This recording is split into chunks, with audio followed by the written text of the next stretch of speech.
Hi guys, and welcome back to Booked with Juby. My name's Julie, and on this episode we're going to talk about my 5 favorite reads from 2024. And that means 5 books that I gave 5 stars that I loved.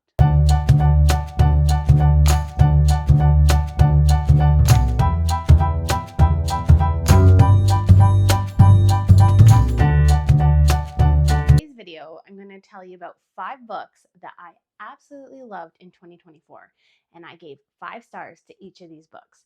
I did try to pick 5 kind of different books to give you a little bit more variety. I'm definitely not a one genre kind of girly. I like to go here, dabble in a little bit of everything. I think it's more fun. I'm definitely a mood reader, have to be in the mood for certain genres. I will get stuck in some sometimes, but that's the fun of it. Okay, guys, so the first book we're going to talk about is Strange Sally Diamond by Liz Nugent. Now, I have to give a huge trigger warning for this book because it deals with a lot of sensitive themes, including sexual violence, violence in general, pedophilia, kidnapping.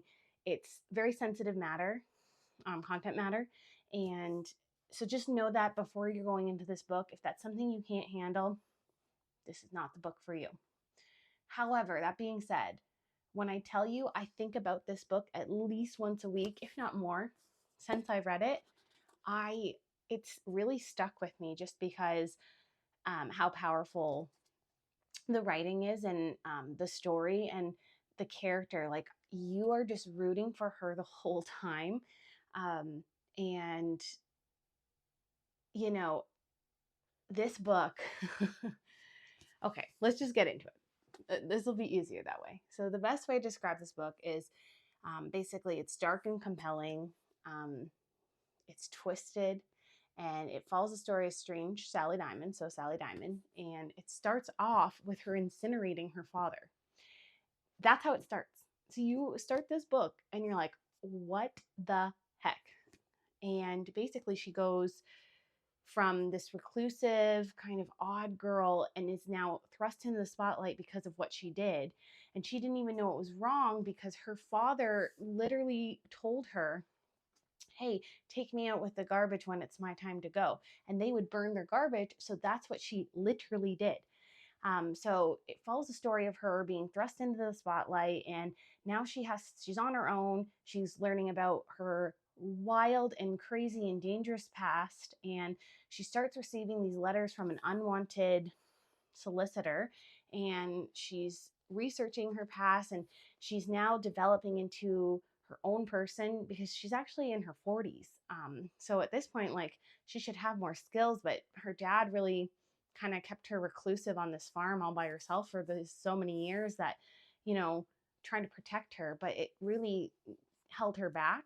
So she navigates making friends and learning about her past and trying to be a more social and learn more social skills.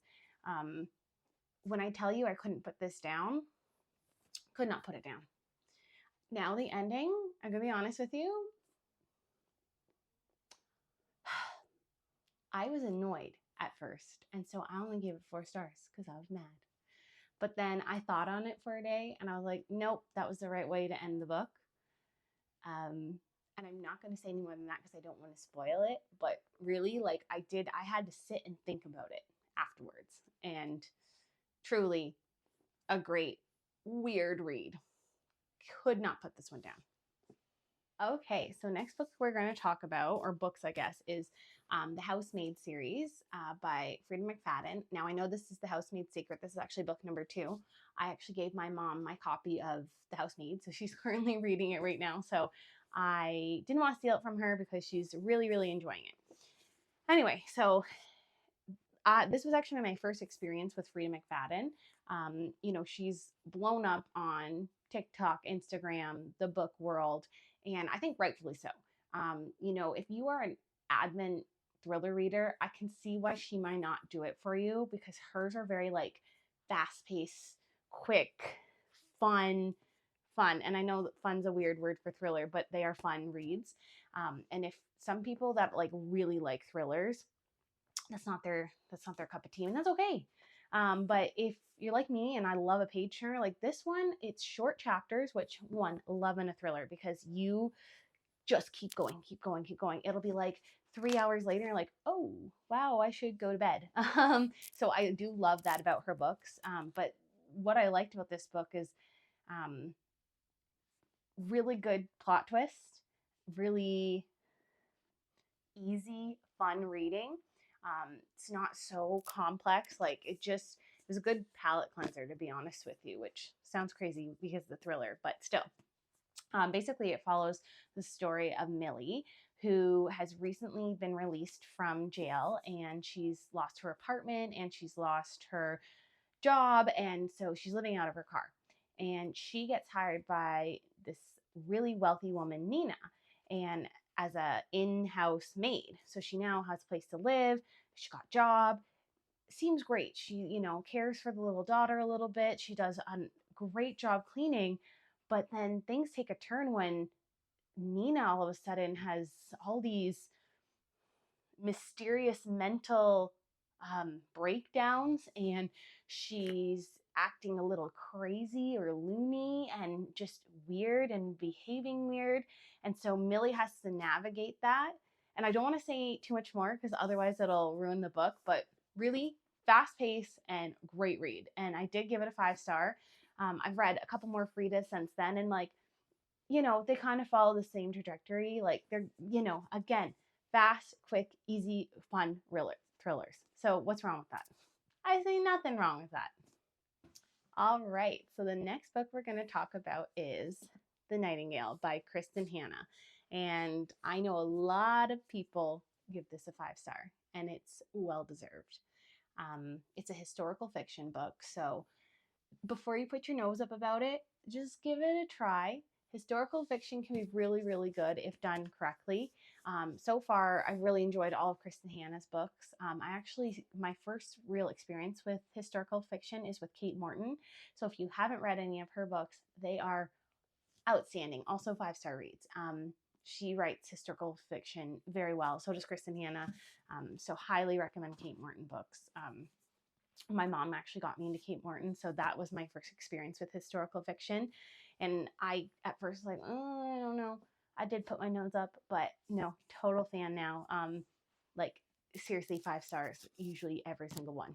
So anyway, this book follows the story of two sisters who are in the middle of World War II, and they live in France, and they're navigating, you know, um, the German occupied war torn France.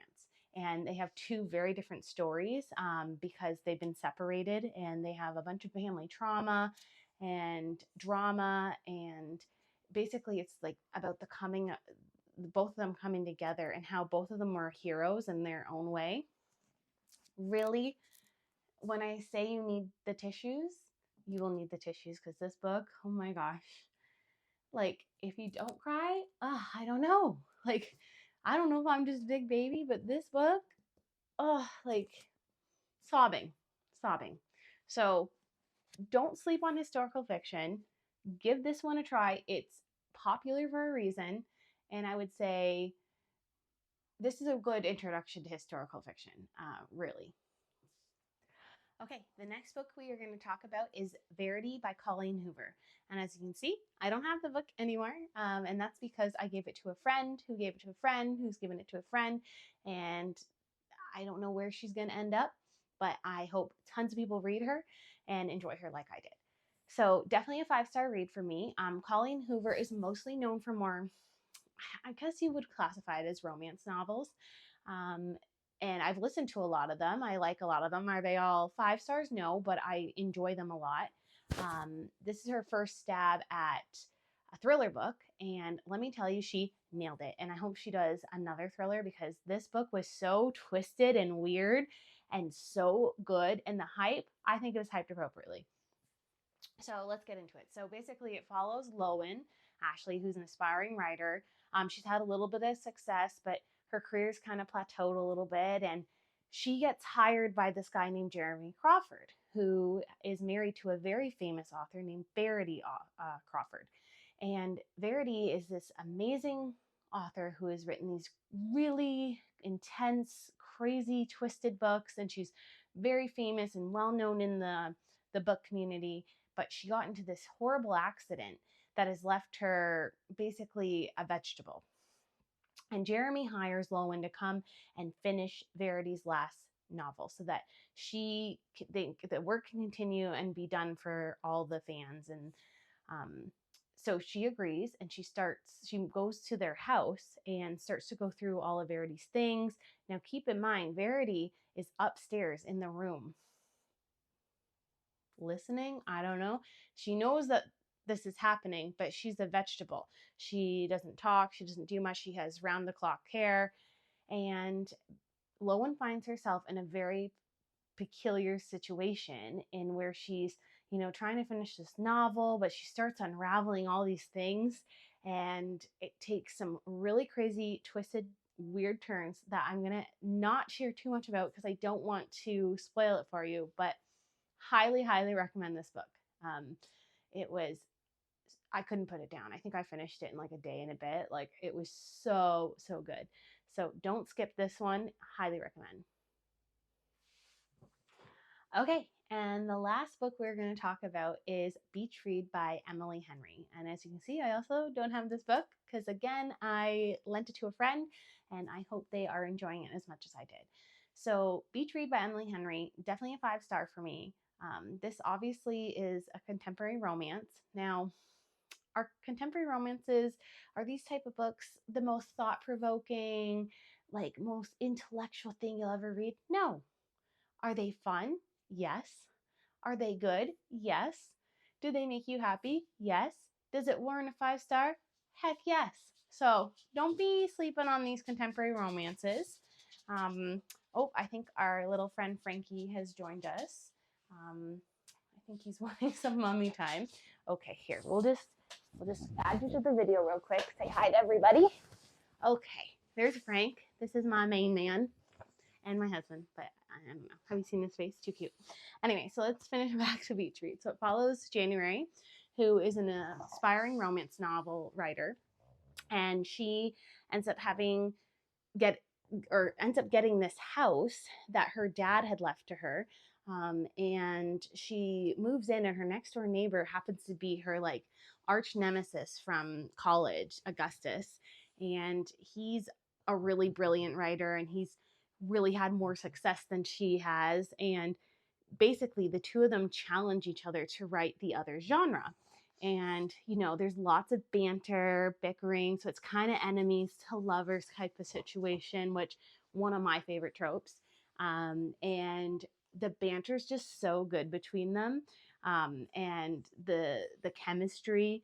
The story also has like a side plot of like what's going on in her family, because her dad had recently passed and given her this house, and she's navigating that with her mom. And it's really it was a 5-star. I loved it. It was sweet. It was good. It had some really funny points to it, and overall just like a fun read. So don't sleep on that. That was actually my first Emily Henry book, and I'm so glad I read it. And to say I'm a fan is like an understatement. I've read a couple more books since then and really, truly like her. I'm so sorry about the puppy. What's going on? I know, he's just a baby. He also liked it. He read it with me. Right, Frank? He's like, okay, mommy, stop embarrassing me. Let's see if we can let him down now. All right, guys. So those are my 5-star reads from 2024. I did have some other ones too, but I tried to pick 5 different genres. I hope you enjoyed them. Have you read them? If you have, did you like them? Do you want to read any of these? Please let me know in the comments. Do you have any more suggestions? Also love to hear from you in the comments. And don't forget to subscribe and follow along for more videos. You can find me here on YouTube, Booked with Juby, or on Instagram, Booked with Juby. All right, bye. Love ya.